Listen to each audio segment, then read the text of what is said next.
Meet for today is Bava Basra Daf Chavtal, Bava Basra 24. We're going to dedicate our daf for Yeshua, for Am Yisrael, Atzah, for the Shvuyim, Shmir, for the Chayalim. We're going to start on top of Chavtal Amid Aleph on the end of the third line.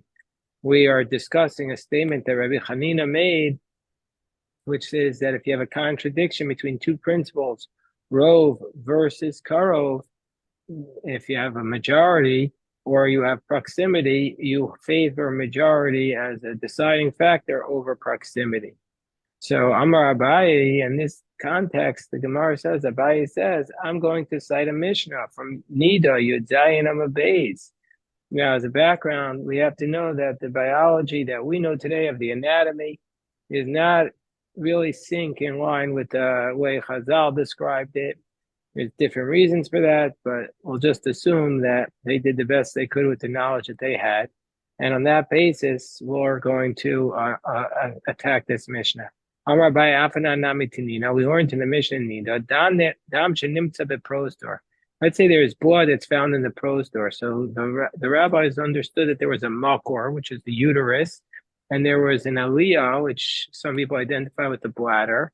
And then there was a prostor where blood could have come from the bladder, but most likely it came from the uterus. If it would be coming from the aliyah, then it would be called tahor blood, pure blood. If it was coming from the makor, it would be tameh blood. So if there's blood that's found in this prostor, and we're not sure if it came from the makor or from the aliyah, sefeiko tameh. We're going to assume out of a doubt that it's tameh. Why? Shecheskaso min makor. The assumption is that it came from the makor. That's most likely the source of it. Alfagav the ika aliyah, the mikrava, even though the aliyah, what some people call the bladder, is closer. So we see from here that if you have a contradiction between rov and karov, we follow the rov. So doesn't this prove like Rabbi Hanina? Amarle Rabba, no. That's not a direct proof because that's a case of rov. There's the majority of the blood is from the uterus, umatzoi, and it's also most frequently going to come from there. So you have majority and frequency. Majority and frequency is what you're talking about. Ka'amris rov umatzoi leikalaman de amar. There's nobody who says that you would favor proximity over majority and frequency. And now the Gemara continues, and it's not clear if it's proof or an independent statement, but we'll read the actual printed text. Tani Rebbe Chia, as Rebbe Chia taught, Dama nimtza beprostor. Let's say you have blood in the prostor. Chayavin alav al bias hamikdash. We assume it's tamei to such a degree that if you go into the temple with it, you're going to become tamei. And we say that you burn the truma over it. It proves that you're tamei. Amar Rava. And Rava taught about that. We learned from Rebbe Chia's statement to us. We learned three things. That if it's majority versus proximity, we follow the majority. In this case, we say you're tamei, even though the aliyah is closer to the prostor than the makor. Number two, shmamina ruba diarais. And we see that the concept of rov is biblical because we're going to say burn the truma and you have to bring the carbon, which we wouldn't do unless it was biblical. And the third thing is Shmamina Isa with Rabbi Zera. We also see support for the statement of Rabbi Zera, the Amar Rabbi Zera, because Rabbi Zera taught in Mesechas Kesubos and Daf Tesvav in a case where there was Rahman al-Atzlan, a woman was assaulted, and we don't know if she was assaulted by somebody who will make her prohibited to the kahuna or not. And Rabbi Zera said that we don't need two majorities, we just need one majority. Meaning, we don't need the doors to be locked to the city to prove that the majority of the people, we just go by the majority of the people in that city. And so we see from here, Rabbi Zera says, Afal Pisha Delasos Medina Nu'ulos, even though the doors were locked, so there's only one majority, you don't need a double majority. And so to here also, in the case of the woman, we say we follow the majority of the Makor, Daha Isha, because since there's only one majority here, i.e. the majority of the makor, we don't have two places that are being sourced for this blood, and we still say we follow it. So this is the proof for Rabbi Zera. We still follow the majority. Gemara says, but wait, how could you prove from here that Rov Karov you follow after the Rov? But Rava is the one who said Rov Matzoi, Lake Lamanda Amar. Rava said that if that the case of the makor is a case where it's just majority and frequency, and there's nobody disagrees with that. Where it says, oh yeah, well, Rava Hadarbe Rava Me'ahi. Rava reversed himself on that because he says the case of the makor bod is not rov and matzah, it's just a rov. And so therefore he reversed himself in that position. He says this proves from this statement of Rebbe Chia that we say rov v'karav, we follow after the rov. So now the Gemara tells us another point about this statement of Rebbe Chanina. Let's say you have a chavetz, you have a barrel of wine, shetzafa banar, it's floating in the river, and now it says wine in it. We don't know if the wine is prohibited because it's yayin nesaf, the wine of the idolaters, or if it's kosher wine. So Amarav nimtzes kineged ir sharuba Yisrael mutaros. So let's say you find this barrel next to a city which is mostly Jews, you're allowed to drink it because it's next to a city of Jews, so we assume it's Jewish wine. But kineged ir sharuba nachar masur, if it's next to a wine that's mostly non-Jews, it's prohibited. Shmuel says, "I feel nimtzes kineged ir sharuba Yisrael asura." Shmuel says, even if it's found next to a city that's mostly Jews, we're going to say it is prohibited. So it must be that Shmuel is following the majority and not the proximity. Amor, so doesn't this prove Shmuel follows the rov and not the karov, and he's like Rebbe Chanina? Rav is arguing with Rebbe Chanina, and Gemara says no. Amor mehai dikra asay. No, it's possible. Excuse me, this is still the point. So that Shmuel is saying that we say that the wine is prohibited because maybe it came from this place that's called Hahi Dikra, which is the name of a place on the Euphrates. Rashi says that there are no Jews. And so it's possible that the barrel came down from there. And so therefore we're going to view the barrel as being non-Jewish wine because we follow the majority. So therefore, maybe Shmuel holds like Rebbe Chanina, and Rav doesn't. The Gemara says no. Everybody holds like Rebbe Chanina. Everyone is agreeing with Rebbe Chanina.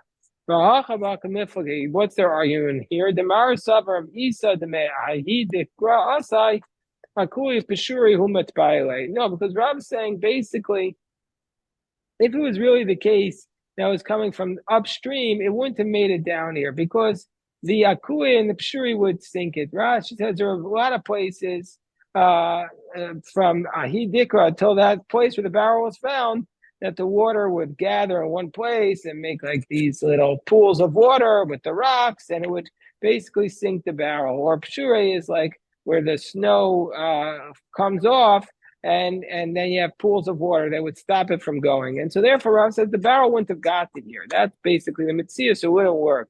Umar Savar, where Shmuel's of the position, Harifa de Nahara Nakat Va'asai. Shmuel's of the position that at first it fell into a good stream of water in the middle of the river, and therefore was able to make it safely down. And so therefore they're arguing about the mitzias, but everybody says we follow the majority.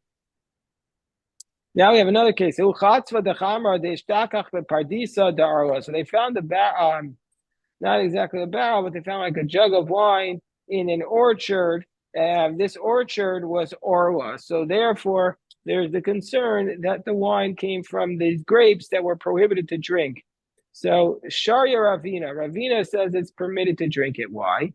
It must be that because he says we'll follow Rebbe Chanina, and we don't follow the proximity to the orla, but we follow the majority of wine in the world, which is not orla, and therefore it's going to be permitted. No, he says no. That's not the reason. Shani Asan, the reason why we don't follow after the proximity there is the Mignav Mine. If he had actually stolen it from that vineyard, it's he wouldn't have hidden the wine in that vineyard. The robbers don't hide the wine in the place where they stole it from because they're worried that while they're on their way to crush the grapes, they'll find it. So he wouldn't have hidden it there. So it's clearly that the wine came from someplace else. But the Gemara qualifies that that's only with respect to wine. But if it would be actually grapes, mitznai, then they would actually hide the grapes there, because they would do that. They would think that that's a good place to hide them. Why do they say that? Because since they hide the grapes there, so that's what they do. They just push them to the side. That's, I guess, most convenient way for the thieves. Problem is, you have to think like a thief in order to understand the Gemara. We don't want to have to think like thieves, but that's what the Gemara is. So then you have these like flasks of wine that you found hidden amongst the grapevine, the grapes of the vineyard, and it was a Jewish vineyard, a Jewish-owned vineyard, and Sharinu Rava allowed it. So Rava said we follow the majority of wine in the area, which is kosher to drink, and so therefore Rava said that you could drink it. So Leima must be the low several of Rabbi Chanina. It must be the Rava does not hold like Rabbi Chanina to follow after the majority, but he follows after the proximity. And so since in this case there's more Jews than non-Jews, and we don't follow the majority of the world where there's a majority non-kosher wine. So he found this wine, and we follow the proximity. It's a Jewish vineyard as opposed to the majority, which is non-Jewish kosher wine. So the Gemara says, no, Shani also in that case is different. Why? Deruba, Shofcha Yisrael Ninu, because most of the people who pour the wine from the barrel into the flasks in this place, most of those people are Jews, and so therefore, even if we were on the top of Chavdal and on the base, and therefore, even if we follow up the majority, it's allowed to drink. Ma'ani mili birabrabi avol zutari, and that is only if it's a very big flask, and therefore we don't assume that it came from a different place, which they carried it in. You don't carry these big flasks from a different place. Avol zutri, but if it's a small flask, then it's possible that the passers-by who brought it. But if it's a small one with a large one next to it, then it's okay because we could say, look, they needed to balance out the two sides of the donkey, so you need to have some small flasks next to the big flasks. Okay, we're up to the top of the Mishnah. The Mishnah,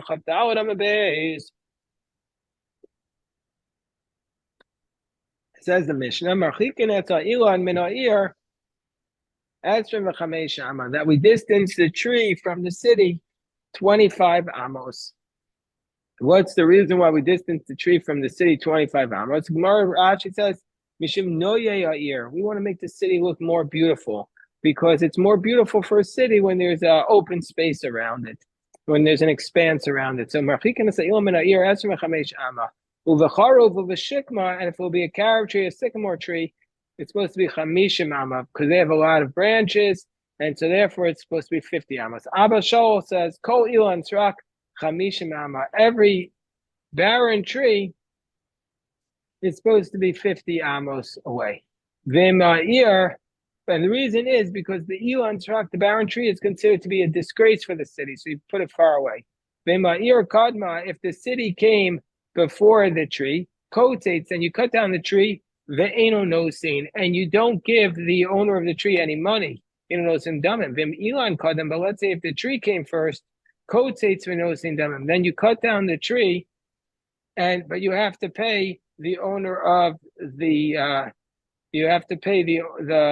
the owner of the tree afterwards. Suffix zekadam, suffix zekadam. Let's say we're not sure who came first. Then kotetz ve'eno nosim down. Then you cut down the tree, you don't give him money. So the Gemara says, my time, what's the reason why you have to distance the tree from the city by 25 amos? Amar Ua explains because it's more beautiful. It's more beautiful to have an expanse. The Gemara says, but why do we need this reasoning of more beauty?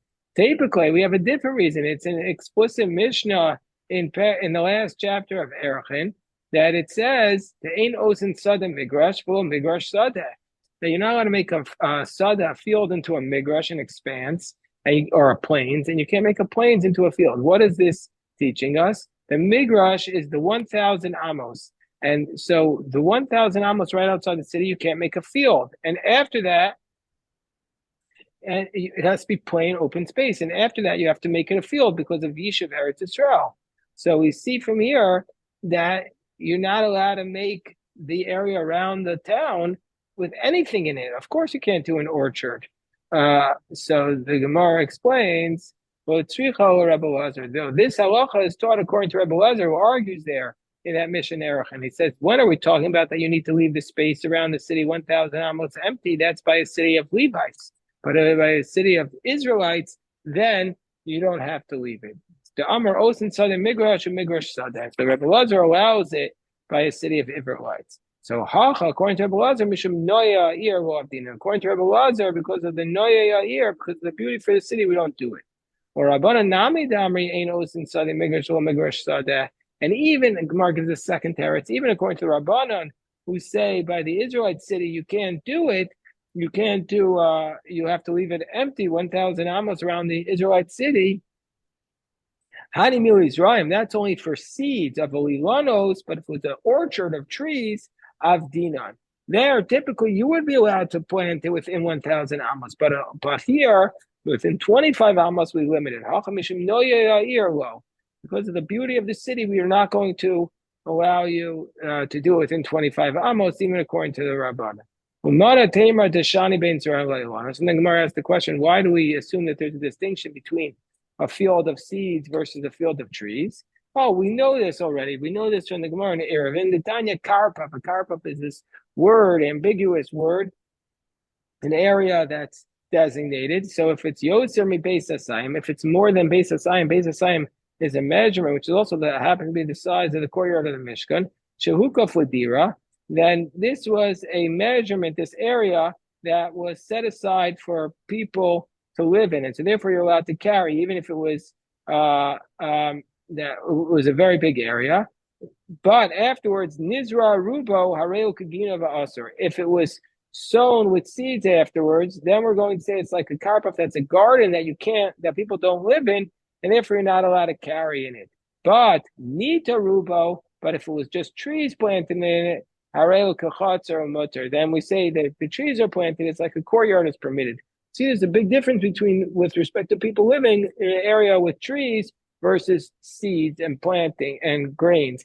And so that's why we also say the Rabbanan say the prohibition of a migra or the halach of a migrash and a sada is to seeds and not to trees.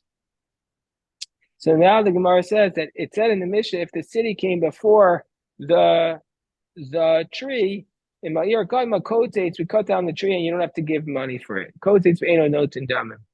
So the Gemara says, Ma'ishna Gabe Bor. Why is this different from the Mishnah we're going to get to, God willing, Bezos Hashem Yisparach on tomorrow's daf, where we learn with respect to a tree that's next to a pit, and the tree is damaging the pit, that we learn in the Mishnah there that if the pit came first, Kotates V'Nosin Damim, he cuts down the tree, and he has to give money to the owner of the tree. Why with here, with respect to the tree that's next to the city, do we say so why with respect to a tree that's next to a pit, we say that the owner of the pit cuts it down and he has to give money to the owner of the tree, but here we say that the city does not give money to the owner of the tree? Rav Kahana, so Rav Kahana explains, Kidra de Shutfi lo Chamima lo Karira. If you have a pot that's owned by two people, it's not going to be hot or cold. Meaning to say, too many cooks spoil the broth. Nobody knows to stir it or not to stir it, and so therefore, in this case also, so to here also, in this case, since there's a town, and if they're going to wait, nobody's going to come and cut it down, and so therefore, for this reason, Rashi says, Afkan who's going to give the money to cut down the tree? If you want to say that the people in the city, everyone's going to say it's not my job, and so then the tree will stand there forever. And that's not a tiferes, that's not a glory for the land of Israel. So the Gemara, so that's why we say that in this case, we say first cut down the tree, and you don't have to pay money for it. Well, my kosher, the Gemara says, what kind of difficulty is this? There's no comparison between the case of the pit, where we say that the owner of the tree gets reimbursed from the owner of the pit, and the case of the tree in the city, where you say the city doesn't have to pay. Maybe there's a huge distinction between the damage that you do to an individual and damage that you do to the community. So when you do the damage to the individual, he's only damaging one person, so therefore you have to pay him first, but the community has more rights. So if we have this teaching of Rav Kahana, which says this fundamental principle, Kidra de Beishutve Luchamima Karira. It was taught about the following: in Ma'ilan Kadam, if the tree came before the city, Kotzetz Vinosein Damim, you cut down the tree and you pay for it. And therefore we say, well, if that's the case, if the tree came before the city, we cut down the tree and we paid for it, why can't he say to them, first give me the money and then cut it down? And about this, Rav Kahana said, no. No, the city is not going to do anything that's not, that if there's a pot that's stirred by two people, it's not hot or cold. And so therefore here too, we say first you cut it down and then you try and get your money back from the city. If you're not sure which claims first, you cut down the tree and you don't give him the money. Why in the case of a bore, where it says that where there's a doubt if the tree came before the pit or not, then the owner of the tree does not need to cut down. Then the owner of the tree does not need to cut it down. But in our Mishnah, with respect to a tree that's next to the city, it says even in those circumstances, he needs to cut down his tree. So the Gemara says, well, the reason is with respect to the pit, we say Hasam devadai lav umeketz kai. There, with respect to the pit, it's not necessarily going to be cut down, because if the tree was there first, then the tree won't get cut down. But and so therefore, if it's a doubt, we don't say to cut it.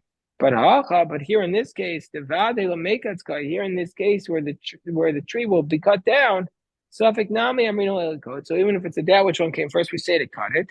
And if it's a question of the money, I see Rayushko. We say, you want your money? Bring the proof that you planted the tree before the city, and then you'll get reimbursed. Says the Mishnah, Marchikin es agoran kavua min ha'ir chamishim ama. We are supposed to distance, agoran is a silo. We're supposed to distance the silo from the city by 50 amos. Because, as we'll see, that the silo can be damaging to the gardens around it. You can't make a fixed silo in your garden, in your area, unless you have 50 amos in every direction. And you have to distance from your friend's field and his trees so that your silo doesn't damage him. Where it says, wait 1 second. Ma'ishna reisha u'ma'ishna seifa. What's the difference between the first clause and the second clause? I mean, say why in the first clause of the Mishnah does it say that you need to do it 50 amos in every direction? And the seifa it says only you have to distance it the amount that you don't damage. So Amar Abaye, it's seifa also a goren she'eno kavua. It says no. The Abaye says the second clause is referring to a silo that's not fixed. It's just a one-off type of place to winnow. And so what's an example of this? A place to winnow the grain that's not fixed. If you're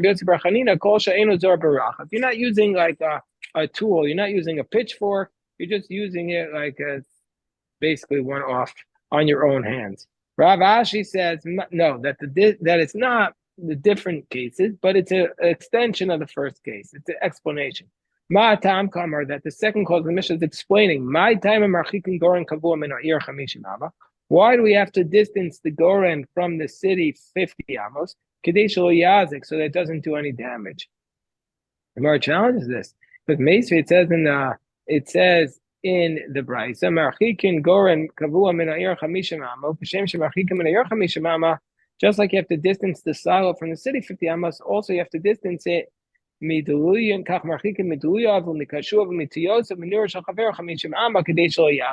also have to distance it from his squash and his plantings and his gourds and his fields, so 50 amos, so it doesn't damage. So, meaning in the second case, it says why, so that you don't damage, but not in the first case. So, but according to Rav Ashi, it makes sense. It's explaining. So it's explaining the whole case, but according to Abaye, who says that when it says b'chtei shel yazik, that is referring to Uh, but so according to Abaye, it's going to be a question because Abaye's answer was that that's a not fixed goren. So therefore, when it says Kadesh Lo Yazik, that's just the distance. That's just how far you have to be distant from. But and it's even less than 50 amos. But here it says specifically 50 amos so that you don't do any damage. So it's a question on Abaye. So indeed, Kasha, it's difficult. Now the Gemara says, Bishlam, I mean, Mikshuav, Midlov. I understand why you want to put the grain far away from the gourds and squash, the Azil, Avgav, Asai, Believe, Matsoile. I understand why you want to keep it distant from the squash and the gourds. The reason is because the dirt will come up from the granary, from the silo, and go into the flower of the plant. He'll dry it out. I mean, Nero Amai, why does he have to go away from the plowed field? What's going to cause a damage to a plowed field? Amar Rabbi Abba Bar Zada, Vitema Rabbi Abba Bar Dutra, Nesha so galal, because it makes too much manure, and that's going to be too much manure for the seeds, and that will ruin it. Okay, so this is today's daf yomi. We say to Rabbi Yosef,